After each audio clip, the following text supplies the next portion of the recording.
एक समय की बात है। भगवान गौतम बुद्ध अपने शिष्यों के साथ एक सभा में बैठे थे। सभी लोग बड़ी श्रद्धा से उनकी बातें सुन रहे थे। तभी एक युवक दौड़ता हुआ उनके पास आया और बोला, महात्मा जी, मैं बहुत परेशान हूँ, कृपया मेरी समस्या का समाधान बताइए। अगर ऐसा ही चलता रहा तो मैं अपना मानसिक संतुलन खो बैठूंगा। बुद्ध मुस्कुराए और बोले, वत्स, ऐसी क्या बात है, तुम इतने परेशान क्यों हो, अपनी समस्या बताओ।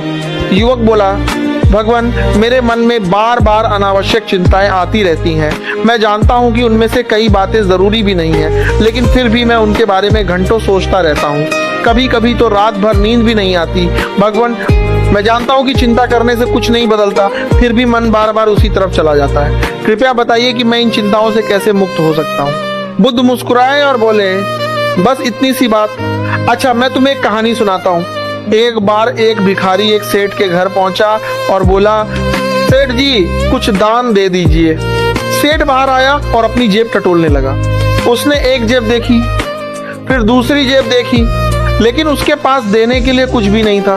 फिर वह घर के अंदर गया और अपनी पत्नी को आवाज लगाई, सुनो, एक भिखारी आया है, अगर कुछ हो तो इसे दे दो।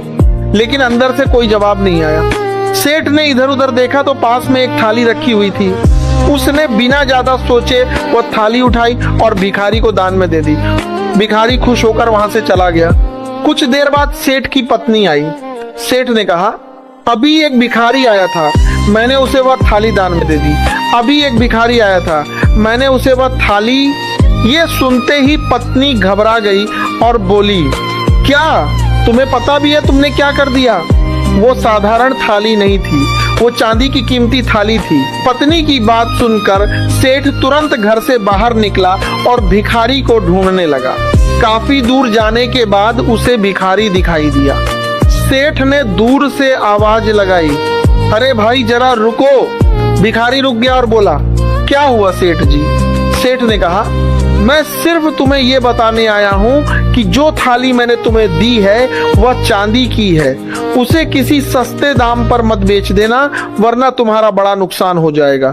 भिखारी बोला, ठीक है मालिक, मैं समझ गया। यह पूरी घटना एक व्यक्ति देख रहा था। वह हैरान होकर बोला, सेठ जी, जब आपको पता चल गया था कि थाली बहुत कीमती है तो आप उसे वापस क्यों नहीं ले आए? सेठ मुस्कुराया और बोला, क्योंकि मैं वो थाली दान कर चुका था, और जो चीज दान कर दी जाए उस पर मेरा कोई अधिकार नहीं रहता। जब वो मेरी रही ही नहीं तो उसके लिए मैं परेशान क्यों हूँ? वह व्यक्ति फिर बोला, तो फिर आप उसे ढूंढने क्यों गए? सेठ ने जवाब दिया, मैं अपना नुकसान स्वीकार कर चुका था, लेकिन मैं नहीं चाहता था कि उस गरीब भिखारी का भी नुकसान हो जाए। अगर उसे थाली की असली कीमत नहीं पता होती तो वह उसे बहुत कम दाम में बेच देता। इसलिए मैंने उसे सिर्फ सच्चाई बताई और वापस आ गया। कहानी खत्म हुई तो बुद्ध ने उस युवक से कहा, वत्स, तुम्हारा मन भी बिल्कुल ऐसा ही करता है। जो बातें तुम्हारे नियंत्रण में नहीं हैं, तुम उनके बारे में बार बार सोचते रहते हो, लेकिन सिर्फ सोचते रहने से कोई समस्या हल नहीं होती। चिंता करने से समाधान नहीं मिलता, केवल मानसिक बोझ बढ़ता है। जब मन बार बार किसी बात को पकड़ लेता है तो सही और गलत का निर्णय भी कमजोर पड़ जाता है, फिर इंसान गलत फैसले लेने लगता है। बुद्ध आगे बोले, इसलिए अनावश्यक चिंताओं को छोड़ना सीखो। जो तुम्हारे हाथ में है उस पर काम करो, और जो तुम्हारे हाथ में नहीं है उसे स्वीकार करना सीखो। यही मन की शांति का मार्ग है।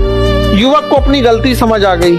उसने बुद्ध को प्रणाम किया और मन ही मन निश्चय किया कि अब वह व्यर्थ की चिंताओं में अपना समय बर्बाद नहीं करेगा।